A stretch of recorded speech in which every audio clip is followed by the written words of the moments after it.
Assalamualaikum warahmatullahi wabarakatuh.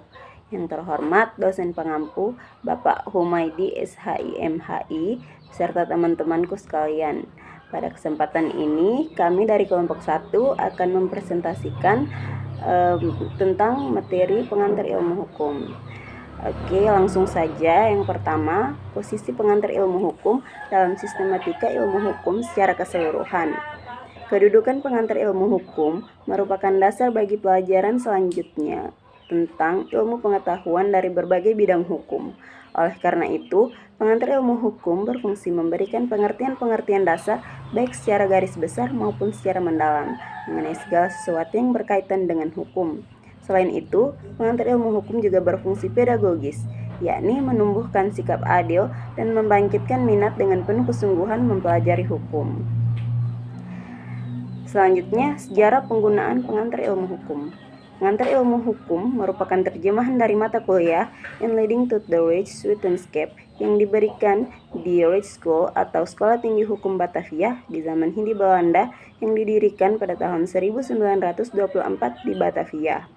Istilah itu digunakan sebagai pengganti ensiklopedia The Rechtswetenschappe, yaitu suatu istilah yang semula dipergunakan di Jerman pada akhir abad ke-19 di permulaan abad ke-20.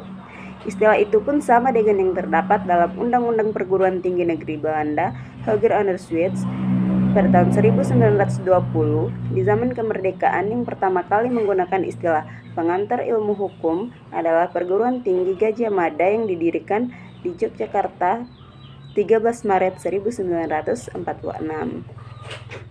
Selanjutnya, hubungan antara pengantar ilmu hukum dan mata kuliah pengantar hukum Indonesia, filsafat hukum, politik hukum, sejarah hukum, dan sosiologi hukum. Pengantar ilmu hukum mendukung atau menunjang kepada setiap orang yang akan mempelajari hukum positif Indonesia.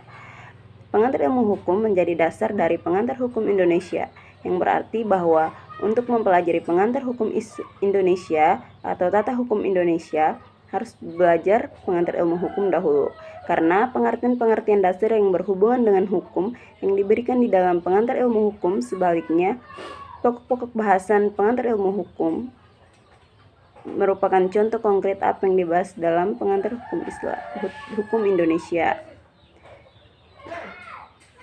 Sedangkan dengan filsafat hukum, politik hukum, sejarah hukum, dan sosiologi hukum, mereka merupakan ilmu-ilmu yang membantu dan mempelajari ilmu hukum serta pengantar ilmu hukum sendiri sebagai penunjang pembelajarannya. Oke, selanjutnya fungsi hukum tradisional. Fungsi hukum tradisional di sini ada beberapa. Yang pertama, pedoman dalam bertingkah laku. Yang kedua, fungsi pengawasan. Yang ketiga, membina hukum nasional. Yang keempat, memupuk dan mengembalikan kepribadian bangsa. Yang kelima, membantu dalam praktek peradilan. Yang keenam, sebagai sumber hukum untuk pembentukan hukum positif Indonesia.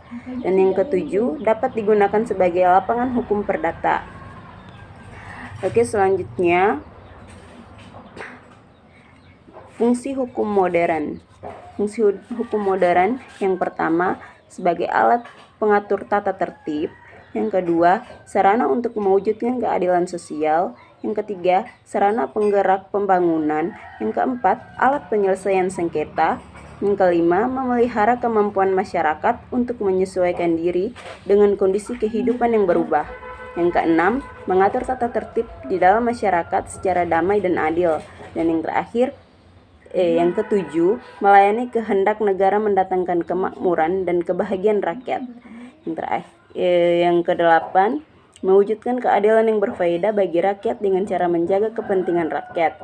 Dan yang terakhir, sebagai penentuan alokasi wewenang. Oke, selanjutnya tentang teori tujuan hukum menurut ajaran konvensional dan modern. Yang pertama, ajaran konvensional. Di ajaran konvensional ada nilai yang sangat ekstrim, dikarenakan dari 3 ajaran tadi mendukung tujuan aturan hanya semata-mata satu tujuan saja. Ketiga ajaran tadi, yakni ajaran etis yang menyatakan tujuan aturan merupakan semata-mata untuk mencapai keadilan. Ajaran utilistis menyatakan bahwa pada asasnya tujuan aturan merupakan membangun kemanfaatan atau kebahagiaan masyarakat, serta ajaran normatif dogmatik yang menyatakan bahwa intinya tujuan hukum merupakan semata-mata membentuk kepastian aturan. Yang kedua, ajaran modern. Di ajaran terbaru sangat tidak sinkron dengan ketiga ajaran konvensional yang telah dijelaskan.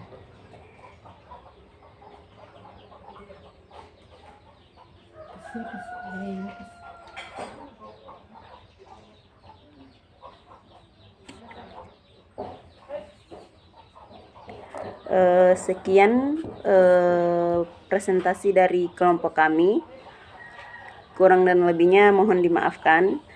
Terima kasih. Wassalamualaikum warahmatullahi wabarakatuh.